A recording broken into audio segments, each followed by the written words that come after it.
कर्पूरगौरं करुणावतारं संसारेशारं भुजगेन्द्रहारं सदा वसन्तं हृदयरविन्दे भवं भवानी सहितं नमामि। हर हर शंभु शंभु शिव महादेव शंभु शंभु। प्रणाम दोस्तों, मैं हूँ आप सबकी अंजनी। आप सब देख रहे हैं अंजनी की दुनिया। अंजनी की दुनिया GKP में स्वागत है, अभिनंदन है, वंदन है, बड़ों को सादर प्रणाम है और छोटों को ढेर सारा प्यार और आशीर्वाद। तो इसी के साथ आज की वीडियो स्टार्ट करते हैं दोस्तों। तो आज की वीडियो बहुत खास होने वाली है उन माताएं बहनों के लिए जो लोग मतलब चाहती हैं कि हम त्रयोदशी का व्रत कब करें और कब से उठाएं, या मतलब मलमास था, अधिक मास था, कैसे क्या करें, कब से व्रत। अगर बहुत लोग सप्ताह का व्रत और महीने में मार्च में जो मतलब त्रयोदशी पड़ता है, बहुत लोग प्रदोष के नाम से भी जानती हैं। बहुत सारी माताएं बहनें जानती भी होंगी और नहीं भी जानती होंगी। अगर आप लोग चाहती हैं कि अपने घर में सुख शांति के लिए या कहीं से भी आप लोगों को दिक्कत परेशानी है, आप लोग चाहती हैं कि हमें त्रयोदशी का व्रत रहना है, तो कब से रहना चाहिए, तो आप सभी के लिए बहुत बहुत बहुत ही मतलब सोने पे सुहागा वाला मतलब व्रत आने वाली है। आप लोग उस दिन से आप लोग त्रयोदशी मतलब प्रदोष व्रत आप लोग उठा सकती हैं, प्रारंभ कर सकती हैं और उसमें कोई भी भेदभाव नहीं है कि उठाएं कि नहीं उठाएं। तो इन सभी बातों पे आज बात होने वाली। और शिवरात्रि, महाशिवरात्रि कब है जो मतलब आने वाला है, तो वो है दोस्तों 8 तारीख को है। सबसे पहले मैं बता देती हूँ, बहुत दिन है तो ये पहले ही वीडियो इसलिए मैं बना रही हूँ कि जो भी माताएं बहनें व्रत अगर रहना चाहती हैं, इससे बहुत बड़ा फल और कहते हैं ना, एक कहावत होता है सोने पे सुहागा। तो अगर जो लोग व्रत रहना चाहती हैं त्रयोदशी का, तो इतना अच्छा मतलब त्रयोदशी का मतलब उस दिन दोस्तों महाशिवरात्रि है और महाशिवरात्रि के दिन प्रदोष भी है, त्रयोदशी भी है। तो उस दिन आप लोग व्रत उठा सकती हैं, आप लोग प्रारंभ कर सकती हैं। तो एक एक कृष्ण पक्ष में पड़ता है, एक शुक्ल पक्ष में पड़ता है, मतलब एक अंधेरा पक्ष में पड़ता है, एक उजाला पक्ष में पड़ता है। तो कृष्ण पक्ष का मतलब बहुत लोग रहती हैं, बहुत लोग शुक्ल पक्ष की रहती हैं, बहुत लोग दोनों रहती हैं। तो आप लोग अपने घर में देख लीजिएगा। वैसे हम खुद व्रत रहते हैं, तो ये महीने में 2 पड़ता है दोस्तों, आप लोगों को बता दें। और अगर आप लोग चाहती हैं कि मतलब बहुत कहीं से परेशानी है, मेरी मतलब मुराद नहीं आप लोगों की पूरी हो रही है, या कहीं से भी दिक्कत परेशानी है, या आप लोग व्रत रहना चाहती हैं सप्ताह में, महीने में, एक व्रत हर व्यक्ति को रहना चाहिए। संकल्प जरूर लेना चाहिए। एक व्रत मतलब महीने में कम से कम एक एक व्रत या सप्ताह में एक व्रत जरूर रहना चाहिए हर माताएं बहनों के।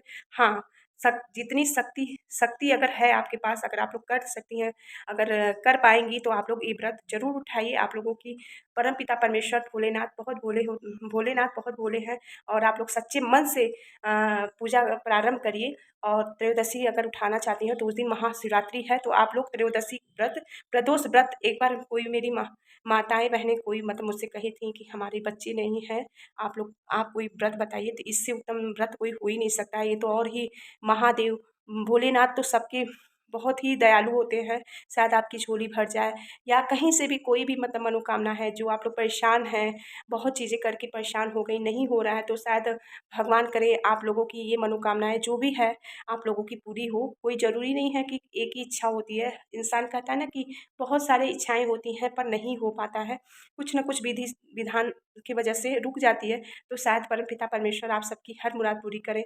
अगर आप लोग त्रयोदशी का व्रत प्रारंभ करना चाहती हैं, शुभारंभ करना चाहती हैं, तो इससे शुभ संयोग बन ही नहीं सकता है। और उस दिन महाशिवरात्रि है 8 मार्च को दोस्तों, दिन है शुक्रवार, उस दिन प्रदोष व्रत भी है और महाशिवरात्रि का व्रत भी है। तो आप लोग व्रत उठा सकती हैं। ये बात क्लियर हो गया।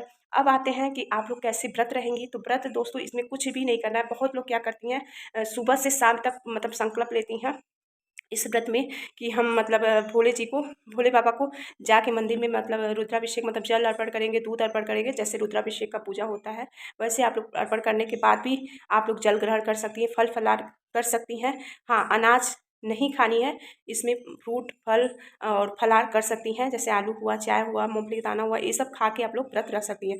नहीं अगर आप लोग दिन भर रह पा रही हैं, तो त्रयोदशी मतलब ये प्रदोष काल में जाके मतलब मंदिर में या तो घर शिवालय में जरूर जाना चाहिए। अगर संभव हो, 100% संभव हो, तो जरूर शिवालय जाइए। आप लोग वहाँ पे पूजा पाठ करिए, कथा पढ़िए और भोले बाबा का पूजा पाठ करके जो भी आपके पास है दान दक्षिणा पूजा पाठ करके आइए। तो घर पे मतलब जो शाम को प्रदोष काल में घर पे आने के बाद पानी भी पी सकती हैं। अगर ऐसे नहीं है तो फिर सुबह में चाहे तो घर में पूजा पाठ करके और जल अर्पण करके आने के बाद ही आप लोग फल फलाहार पानी पी सकती हैं, ठीक है। इसमें पानी भी पी के रह सकती हैं, कोई ज़रूरी नहीं है कि मतलब दिन भर मतलब निराजल भी रह के कर सकती हैं, टोटल आपकी मर्ज़ी, ठीक है। क्योंकि हम तो खुद ही मतलब 6 साल बिना पानी का मतलब निराजल सुबह से शाम तक निराजल व्रत रहती थी। देखिए कहते हैं ना, भगवान भी इतना जल्दी नहीं मानते हैं दोस्तों। भगवान भी देखते हैं, परीक्षा लेते हैं हम सभी श्रद्धालुओं का कि क्या ये हमारे लिए कर सकती हैं, इतना त्याग बलिदान कर सकती हैं। तो आप लोग जब त्यागेंगी, जब अपने आप को, कहते हैं ना, लोहा जितना मतलब जलता है, जितना जलाया जाता है भट्टी में, उतना ही निखर के आता है। तो वैसे ही अपने आप को ये शरीर जो दिया है ना, भगवान ने कुछ अच्छा कर्म करने के लिए, कुछ अच्छा विवेकशील व्यक्ति बनाने के लिए, इन सभी ये जो मिला है मनुष्य का तन, ये भगवान के प्रति ज़रूर आप लोग संपर्क करिए, समर्पित करिए, जिससे आपको हर भगवान आप सबकी हर मनोकामनाएँ पूरी करे। तो मैं सोची कि इतना बड़ा मतलब सहयोग है, इतना बड़ा बात है, तो सभी माताएँ बहनों को बताना उचित है। क्योंकि एक बार बहुत पहले कमेंट आया था, मतलब जब माता थी कि बहन थी, उन्होंने पूछा था कि कौन-सा ऐसा व्रत बताइए जो मेरा मतलब गोद भर जाए। तो मैं खुद मतलब इतना बिन माँगे मतलब प्रभु ने इतना सब कुछ दिया, तो शायद आप लोगों की भी किसी एक का भी अगर हमारी वजह से मनोकामनाएँ पूरी हो, वो तो मतलब हम तो केवल कह सकते हैं आप लोगों को, मतलब प्रोटेक्ट कर सकते हैं, आप लोगों को आगे बढ़ावा दे सकते हैं, बाकी तो ऊपर वाले हैं, वही करता धरता है। पर हाँ, आप लोगों के लिए हम प्रार्थना करेंगे कि जिनकी जो भी मुराद पूरी हो, और जो लोग हमारे कहने पे अगर त्रयोदशी का व्रत उठाए, तो परमपिता परमेश्वर उनकी हर मनोकामनाएँ पूरी करे। और ये भी बातें क्लियर हो गई। और 8 मार्च को महाशिवरात्रि भी है, उस दिन त्रयोदशी भी व्रत है। तो आप लोग जो लोग व्रत रहती हैं महाशिवरात्रि का, वो भी व्रत रह सकती हैं, और जो लोग त्रयोदशी व्रत रहती हैं हमारे जैसे, तो उन लोगों का दोनों व्रत हो जाएगा। ये भी बात क्लियर हो गया। अब चलते हैं दोस्तों, कभी कभी क्या होता है, त्रयोदशी अलग हो जाता है, एकादशी व्रत अलग हो जाता है, महाशिवरात्रि का व्रत अलग हो जाता है। 3 व्रत कैसे माताएं बहनें रहेंगी, तो मैं बताना चाहती हूँ कि देखिए,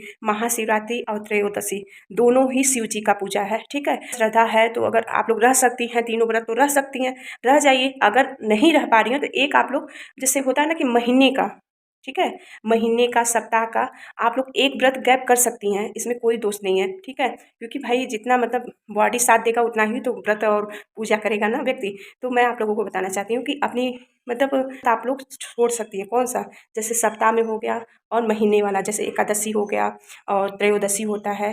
तो ये सब व्रत हम सब अपने लिए करते हैं, ठीक है। अपने लिए करने के लिए जैसे सप्ताह में ये सब व्रत एक गैप करके आप लोग एक व्रत रह सकती हैं, ठीक है। तो इसमें कोई बात नहीं है, भगवान से क्षमा याचना मांग लीजिए, क्षमा कर दे, प्रभु क्षमा कर देते हैं। तो भगवान से क्षमा प्रार्थना करके आप लोग मतलब भोजन कर सकती हैं, ठीक है।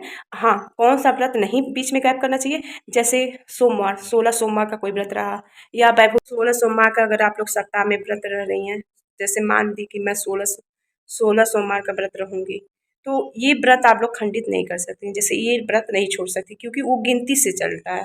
तो वो आप लोग न छोड़ के ये व्रत आप लोग बीच में एक गैप कर सकती हैं, ठीक है। ये भी बात क्लियर हो गया। तो अपनी वीडियो को अब यहीं पे समाप्त करते हैं। आई होप आप लोगों को मेरी आज की ये सारी बातें समझ में आई होगी, और मैं सोची कि क्यों ना, अभी तो बहुत समय है शिवरात्रि में, तब भी हम सोचे कि जो भी माताएं बहनें व्रत रहेंगी उन लोगों के लिए ये अपडेट देना ज़रूरी है। तो वो लोग अपना मतलब आगे से अपना पूजा पाठ की मतलब माइंड में आ जाएगी कि हाँ, हम अपना त्रयोदशी का प्रदोष का व्रत रख सकती हूँ, तो वो दिन बहुत ही अच्छा है। फिर इसके बाद दोस्तों आप लोगों को एक बात और बताना चाहती हूँ कि दोस्तों, ये महाशिवरात्रि का दिन है और परम पिता परमेश्वर त्रयोदशी का व्रत बहुत ही शुभ सहयोग से बना है। तो आप लोग इस दिन से त्रयोदशी का व्रत मतलब प्रदोष का व्रत प्रारंभ कर सकती हैं। फिर सप्ताह वाला व्रत आप लोग जैसे शुक्रवार, बृहस्पतिवार, सोमवार, कहीं भी मतलब जो पहला व्रत मतलब प्रारंभ करना चाहती हैं, तो तब तक अधिक मास वाला मलमास खत्म समाप्त हो जाएगा, तो आप लोग आगे भी कंटिन्यू उसके बाद मलमास समाप्त हो जाएगा, तो आप लोग सप्ताह वाला भी व्रत रह सकती हैं, ठीक है। तो वो जो व्रत मतलब रहे कि नहीं रहे, मलमास खत्म समाप्त कब होगा तो वो समाप्त हो जाएगा, तो आप लोग मतलब खुल के आप लोग व्रत कोई भी उठा सकते हैं। आशा करती हूँ कि आज की वीडियो पसंद आई होगी। वीडियो पसंद आई हो तो लाइक कर दीजिएगा, चैनल को सब्सक्राइब कर दीजिएगा, लाइक कर दीजिएगा दोस्तों, जिससे मैं मोटिवेट हूँ और अच्छी अच्छी वीडियो ला सकूँ आप सभी के बीच में। तब तक के लिए धन्यवाद। आप सबने इतना प्यार और सहयोग देने के लिए बहुत बहुत धन्यवाद। जय भोलेनाथ। परमपिता परमेश्वर आप सभी की हर मुराद पूरी करे, हर मनोकामनाएं पूरी करे। जय जय भोलेनाथ।